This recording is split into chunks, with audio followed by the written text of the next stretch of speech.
자, 오늘 주일은요, 맥주 감사 주일입니다.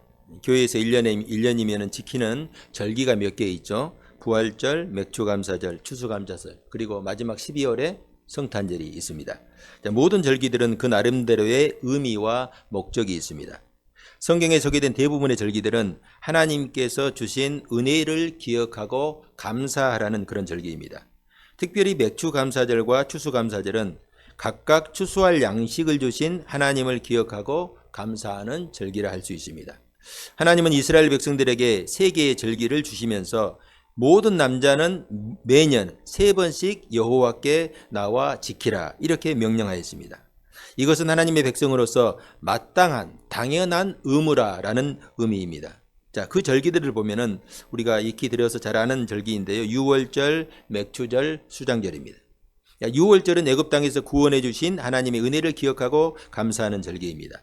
맥추절과 수장절은 추수한 것에 대해서 기억하고 감사하는 절기입니다. 자, 유월절은 오늘 우리가 지키는 부활절 속에 그 의미가 잘 녹여져 있습니다. 그리고 맥추절은 그 글자 그대로 우리가 지키는 맥추절로 우리가 드리고 있고요. 수장절은 마지막 우리 가을에 드리는 추수감사절에 녹아져 있습니다. 자, 그러면은 유대인들은 이런 절기를 어떻게 지킬까? 그들은요, 매년 절기의 형식과 정신을 기억하면서 성경에서 요구하는 대로 반복해서 매년마다 절기를 지킵니다. 예를 들어서 6월절이 되면은 어린 양을 미리 준비하죠. 그리고 누룩 넣지 않은, 우리로 말하면 이스트 넣지 않은 이 무교병을 준비하고, 그리고 쓴 나물을 준비해서 그 기간 동안 이 음식만 먹는 거예요. 일주일 동안. 그러면은 자녀들이 묻겠죠. 엄마 아빠 왜 우리는 이 6월절만 되면은 이 큰 명절인데 6월절이 되면은 양고기와 이 누룩 넣지 않은 이 빳빳한 이 뻣뻣한 이 빵, 맛없는 빵과 이 쓴 나물을 먹는 것입니까? 하고 묻습니다. 그러면 아버지는 우리 조상들이 애굽에서 노예로 살았던 이야기, 그리고 애굽의 모든 장자가 죽임을 당할 때에 하나님께서 이스라엘 백성들을 구원해 주신 이야기, 그리고 출애굽에 대한 이야기를 들려줍니다. 이렇게 절기를 지킴으로써 하나님께서 자신들에게 베풀어 주셨던 구원의 사건, 그리고 약속하셨던 말씀대로 이끌어 주신, 성취해 주신 그런 일들을 기억하면서 자녀들에게 신앙의 고백을 하는 것입니다. 결국 유대인들은 이 절기를 통해서 민족의 역사와 신앙을 자신들의 후손들, 다음 세대에게 전수하였죠. 오늘날 우리 교회의 전통과 절기의 중요성이 여기 있습니다. 우리의 신앙을 우리 성도들이 함께 공유하고, 그리고 다음 세대에게, 우리 자녀들에게 우리가 가지고 있던 신앙을 그대로 전해주는 것. 이게 우리 신앙의 어떤 임무이고 사명이라 할 수 있습니다. 자, 이 시간 말씀을 통해서 우리에게 주시는 하나님의 음성을 함께 들을 수 있기를 주님의 이름으로 축복합니다. 자, 16절입니다. 16절 함께 합독하시겠습니다. 맥추절을 지키라. 이는 내가 수고하여 밭에 뿌린 것의 첫 열매를 거둠이니라. 수장절을 지키라. 이는 내가 수고하여 이룬 것을 연말에 밭에서 거두어 저장함이니라. 아멘. 여기 보면 추수에 대한 두 개의 절기가 등장하죠. 하나는 맥추절이고 다른 하나는 수장절. 자, 맥추절은 여기 보면 내가 수고하여 밭에 뿌린 것의 첫 열매를 거둔 것, 이렇게 말씀하죠. 자, 수장절은 수고하여 이룬 것을 연말에 거두어 저장한 것에 대한 감사라. 자, 그런 의미에서 맥주절은 오늘 우리가 드리는 맥주 감사 주일과 연결되고, 수장절은 가을에 드리는 추수 감사절의 성격을 가지고 있습니다. 자, 먼저 성경에 소개되는 맥주절은, 자, 우리가 생각하는 것처럼 맥주절, 그러니까 우리는 보리맥자를 생각해서 보리를 거두었다고 해서 맥추절 이렇게 생각하는 사람들이 많은데 그렇지 않습니다. 성경 원문을 보면요, 이 맥추절의 맥추라는 단어는 이 히브리어로 카치르라는 단어예요. 그런데 이 카치르라는 단어는 수확, 그리고 수확물, 이런 의미를 가지고 있습니다. 자, 그런 의미에서 하나님께서 맥추절을 지키라고 말씀하신 것은 그 해에 첫 번째로 수확한 것에 대해서 기억하고 감사하라 하는 의미를 가지고 있습니다. 자, 오늘 본문에 보면은 이는 내가 수고하여 밭에 뿌린 것의 첫 열매를 거둠이니라 이렇게 말씀합니다. 자, 내가 수고하여 거둔 열매에 대해서 감사하라 이렇게 말씀하죠. 여러분, 성경에서 하나님께서 감사하라고 하신 말씀들을 우리가 쭉 살펴보면은 하나님께서 먼저 주시지 않고 감사하라고 하신 말씀은 거의 없어요. 시편에서 가장 유명한 감사 시편이 있는데 시편 136편입니다.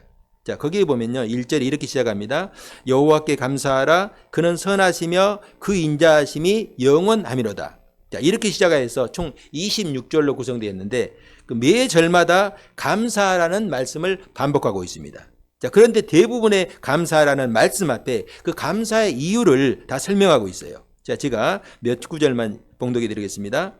애굽의 장자를 치신 이에게 감사하라. 그 인자하심이 영원하미로다. 이스라엘을 그들 중에서 인도하여 내신 이에게 감사하라. 그 인자하심이 영원하미로다. 강한 손과 펴신 팔로 인도하여 내신 이에게 감사하라. 그 인자하심이 영원하미로다. 우리를 비천한 가운데에서 기억해 주신 이에게 감사하라. 그 인자하심이 영원하미로다. 우리를 우리의 대적에게서 건지신 이에게 감사하라. 그 인자하심이 영원하미로다. 모든 육체에게 먹을 것을 주신 이에게 감사하라. 그 인자하심이 영원하미로다. 자, 시편 기자는 하나님께 감사해야 될 이유를 분명하게 고백하고 있습니다. 여러분, 성숙한 신앙이란 그 사람의 감사의 깊이와 넓이에서 확인할 수가 있습니다.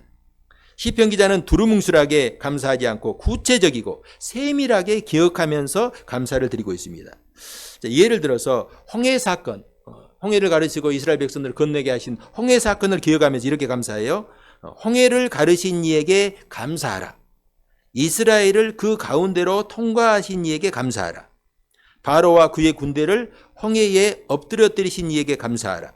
그의 백성을 인도하여 광야를 통과하게 하신 이에게 감사하라. 자, 이 시편 기자는 홍해 사건을 기억하면서 구체적으로 그리고 자세하게 기억하면서 하나하나 감사하고 있습니다. 저는 우리 성도님들이 하나님께서 우리에게 베풀어 주신 은혜와 복을 구체적으로 기억하고 하나하나 세밀하게 기억하면서 감사할 수 있기를 주님의 이름으로 축복합니다. 오늘 말씀을 주실 때 여러분, 이 말씀을 주실 때가 언제입니까? 애굽에서 그들이 나와서 시내산에 도착했는데 출애굽한 지 2개월이 조금 지난 그런 시간입니다. 자, 그런데 지금 하나님께서 백성들에게 주시는 이 맥주절과 수장절에 대한 말씀은 앞으로 그들이 광야를 지나서 40년 뒤에 가나안 땅에 들어가서 있을 일, 가나안을 정복하고 나서 있을 후의 일을 지금 말씀하고 있는 거예요. 자, 하나님께서 지금 이스라엘 백성들에게 요구하시는 것은 지금 이곳 광야에서 40년 뒤에 거두게 될 수확을 너희들이 믿고 미리 감사하라. 그런 말씀이 아니에요. 너희가 앞으로 광야를 지나서 내가 가나안 땅에 들어가게 하겠다. 가나안 땅에 들어가게 하면은 내가 너희에게 그 땅을 선물로 주겠다. 그리고 너희는 거기서 농사를 짓게 하겠다. 농사를 지으면은 풍성한 열매를 내가 너희에게 약속하겠다. 그때에 너희는 그것을 주신 분이 나 여호와 하나님이시라는 것을 절대 잊지 말아라. 그것이 우연히 되었다든가 나의 힘과 노력으로 되었다고 절대 그렇게 생각해서는 안 된다. 그리고 그것을 기억하고 감사하라. 이것을 너희에게 주신 분이 누군가를 잊지 말라는 거예요. 여기서 우리는요, 우리의 눈길을 끄는 단어를 우리가 볼 수가 있어요. 자, 맥주절을 지키라고 말씀하시면서 이게 방금 읽었던 말씀 한번 봐봅시다. 이는 내가 수고하여 밭에 뿌린 것의 첫 열매를 거두었다. 이렇게 말씀하죠. 자, 내가 너희에게 모든 것을 주었으니까 너희들은 그냥 입 닥치고 감사해. 이렇게 말씀하지 않습니다. 오히려 내가 수고하여 거둔 열매이기 때문에 감사하라. 이렇게 말씀하죠. 자, 여기서 우리는 두 가지 교훈을 생각할 수 있는데, 하나는 하나님은 우리가 수고한 것을 기억하신다 하는 말씀이에요. 하나님은 당신의 백성에게 은혜를 주시는데 모든 것을 완성품으로 주시진 않습니다. 광야 생활이 끝나면은 이스라엘 백성들이 가나안 땅을 차지하게 하실 것입니다. 그리고 그 땅에 농사를 짓게 하실 것입니다. 농사를 지으면은 풍성한 열매를 거두게 하실 것입니다. 그런데 이 모든 것을 하나님이 다 혼자 하시고 혼자 하시지 않고 백성들을 통하여서 이루게 하십니다. 이스라엘 백성들이 가나안에 가나안에 들어갈 때 첫 번째 성읍이 어디였어요? 여리고성이었죠. 여러분, 첫 번째 성 여리고성을 정복할 때 이스라엘 백성들은 화살 한 번, 돌 하나 던지지 않고 그 성을 무너지게 했어요. 하루에 한 바퀴씩 7일 동안 6일 동안 한 바퀴씩 돌고 7일째는 7바퀴 돌고 명령에 따라서 그냥 함성을 질렀더니 그 견고했던 여리고성이 무너졌습니다.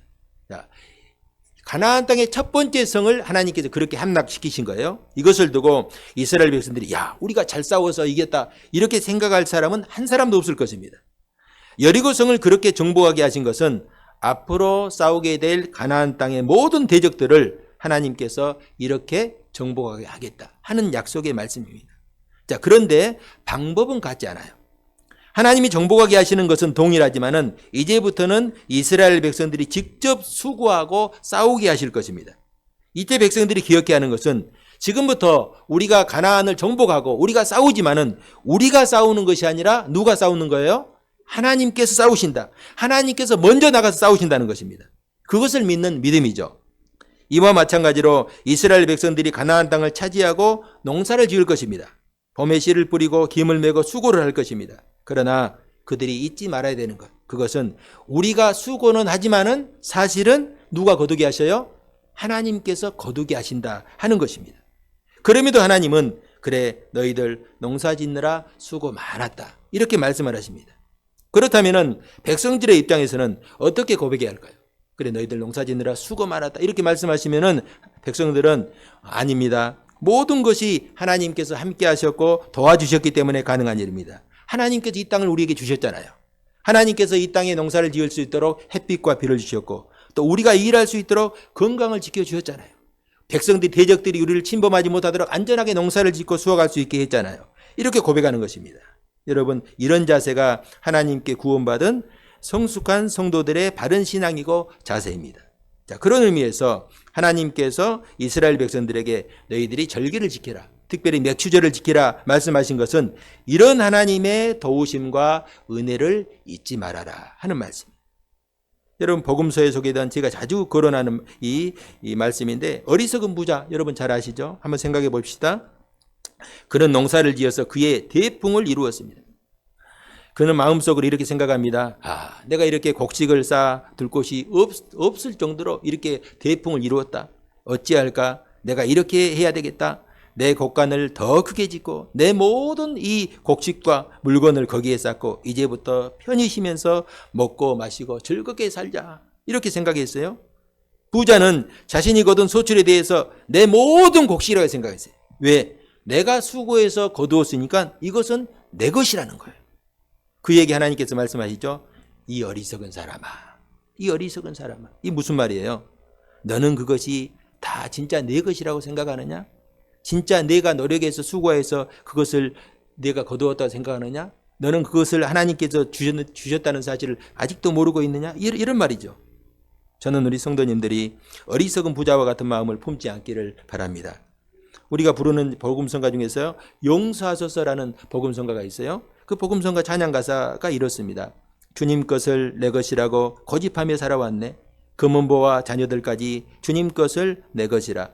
천하니 몸 내 것이라고 주의 일을 멀리했네. 주신 이도 주님이시요 쓰신 이도 주님이라. 아버지여 철없는 종을 용서하여 주옵소서. 맡긴 사명 맡긴 재물 주를 위해 쓰렵니다. 이런 고백이죠. 여러분 감사절은 우리에게 많은 것을 돌아보고 생각하게 하는 절기입니다. 이 절기가 절기 하나로서 끝나서는 안 돼요. 이 절기의 정신을 가지고 앞으로 우리에게 주어질 또 후반기를 살아가야 한다는 것입니다. 감사절을 보내면서 내가 수고한 것 같지만은 하나님께서 나를 통해서 행하신 일들을 기억하고 고백할 수 있어야 됩니다. 여러분 우리 인생은요 자칫하면 교만해지기 쉬워요. 누구든지 교만의 DNA를 가지고 있어요. 내가 잘해서 이렇게 되었지, 내가 수고해서 이렇게 거두었지 라고 생각할 수 있어요. 그런데 정작 우리가 그것을 거두기 전에, 성취하기 전에는 어땠어요? 정말 내가 저것을 거둘 수 있을까? 내가 저기 합격할 수 있을까? 내가 저것을 이룰 수 있을까? 그런 염려와 두려움이 얼마나 많았어요. 그런데 막상 그것을 성취하고 난 다음에 우리는 이렇게 생각할 수가 있어요. 방금 제가 말씀드렸듯이 내가 잘해서 그렇지, 내가 그만큼 수고해서 이렇지, 이렇게 생각하기 쉽다는 것입니다. 그래서 하나님은 우리가 수고하여 거둔 첫 열매를 하나님께 드리게 함으로써 모든 것이 하나님께로부터 왔음을 기억하게 하신다는 거예요. 우리가 맥주절을 드리는 이유가 여기 있어요. 내가 가진 모든 것들이 하나님으로부터 왔다는 것을 다시 한번 확인하고 다짐하는 시간이에요. 이스라엘 백성들은 처음 난 아들 그리고 처음 난 짐승들은 무조건 하나님의 것으로 구별해 드렸습니다. 짐승의 경우에 첫 번째 것은 구별해서 하나님께 드려야 해요. 아들의 경우에, 사람의 경우에는요, 성전에서 정한 이 속전, 5세겔 정도 되거든요. 속전을 내고 그걸 속량했어요. 그 무슨 의미냐면은 하나님께서 모든 것을 주셨다 하는 것이죠. 저는 우리 성도님들이 맥주감사 주의를 지키면서 내가 수고하여 거둔 모든 것이 하나님께서 우리에게 은혜로 주셨음을 기억하고 감사할 수 있기를 주님의 이름으로 축복합니다. 그리고 또 이렇게 생각하시는 분들이 있어요. 제가 맥주절 지낼 때마다 이렇게 한 번씩 말씀드리는데, 맥주절은 농사를 지은 사람들이 지으는 절기가 아닌가? 우리는 농사를 짓지 않는데 왜 이 절기를 지켜야 하는가? 우리 한번 생각해 봅시다. 자, 하나님께서 주신 모든 절기는 모든 이스라엘 백성들에게 주신 절기예요. 자, 오늘 본문 17절 한번 봅시다. 내 모든 남자는 매년 3번씩 주 여호와께 보일지니라. 자, 여기서 말하는 모든 남자, 이 모든 남자는 이스라엘의 모든 백성을 대표하는 사람들이죠. 다시 말해서 모든 이스라엘 사람들, 모든 가정을 의미합니다. 그럼 이 당시 모든 남자, 모든 사람들이 다 농사를 지었을까요? 물론 당시에도 농사 짓는 사람들이 많이 있었지만은 농사 짓지 않고 목축하는 사람도 있었을 것이고 장사하는 상인도 있었을 것이고 당연히 그 당시에도 공무원이 있었을 것이고 뭐 정치인도 있었을 것이고 군인들도 있었을 것입니다. 그러면은 농사 짓지 않는 사람들은 맥주절을 지키지 않았을까요? 그렇지 않죠. 하나님은 모든 남자는 예외 없이 다 지켜야 한다. 이렇게 말씀하셨어요. 우리나라의 경우에 뭐 70년대, 80년대 농경사회가 주를 이룰 때 어떻게 했어요? 당연히 모든 성도들이 예외 없이 맥주 감사주의를 지켰습니다. 자, 농사를 주업으로 하는 시골교회나 아니면 도시에 사는 교회와 성도들 역시 마찬가지예요. 저는요, 이 말씀을 준비하면서 사실은 농사를 짓지 않는 사람들은 이 맥주 감사주일에 더 많은 감사를 드려야 된다. 이렇게 생각해요.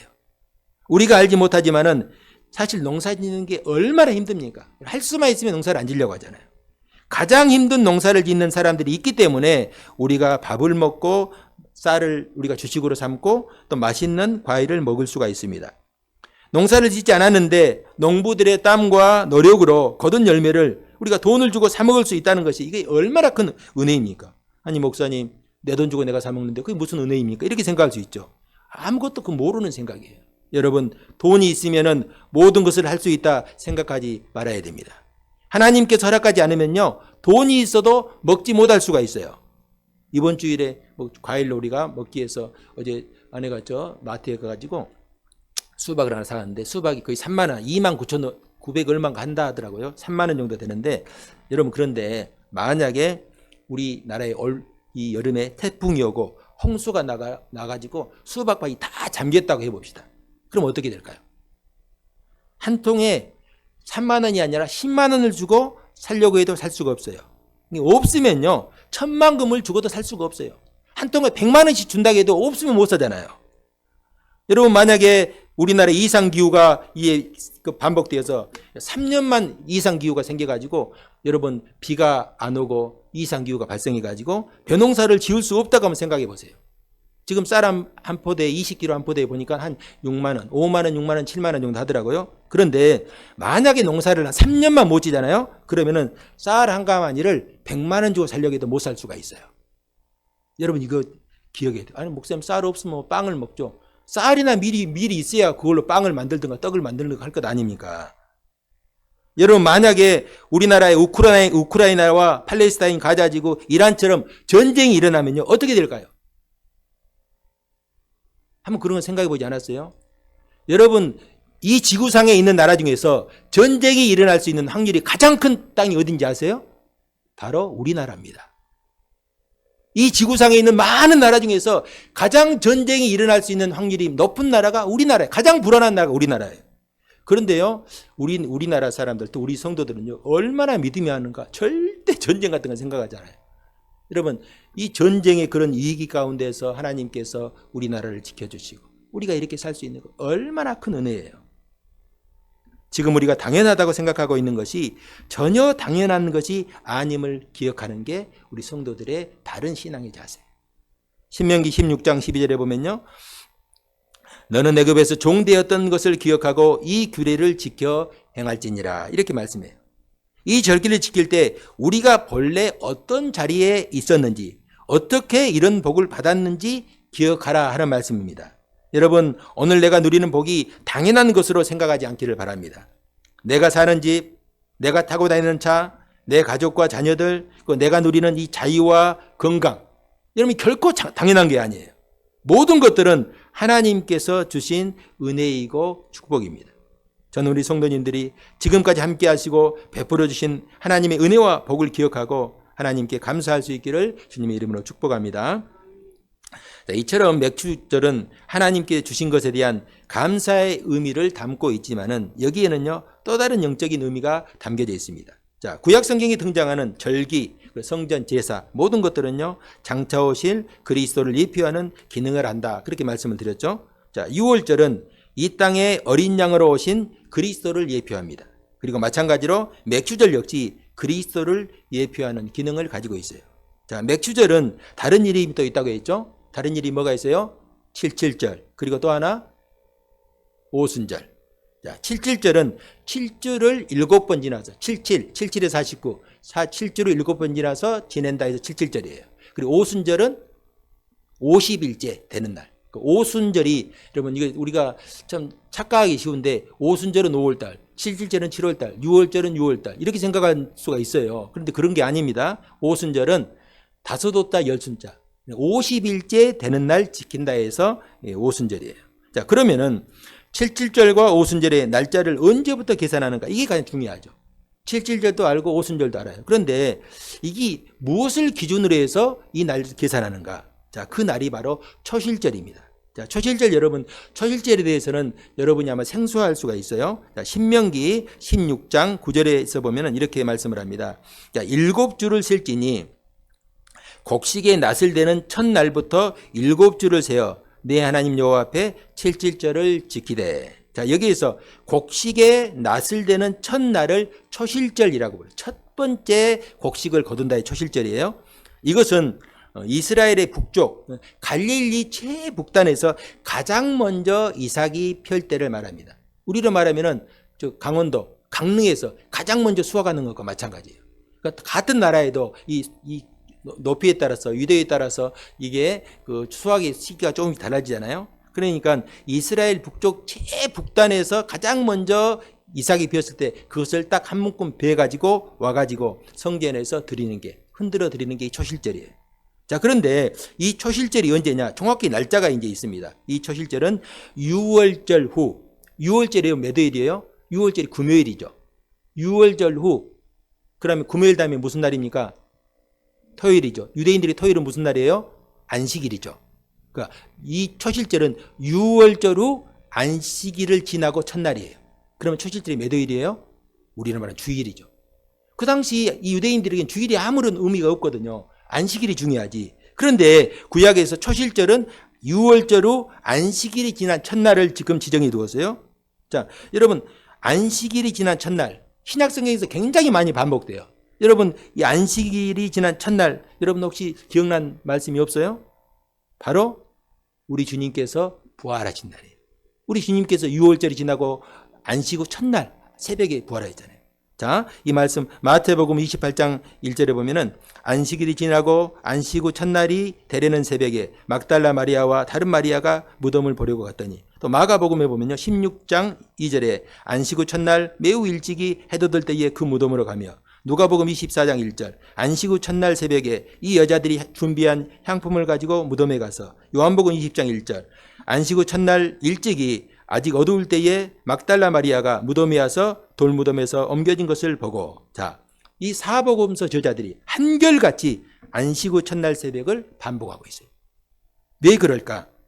그 시간이 바로 주님께서 부활하신 시간이기 때문입니다. 그런데 이 날이 곡식의 낫을 대는 첫날 초실절이에요.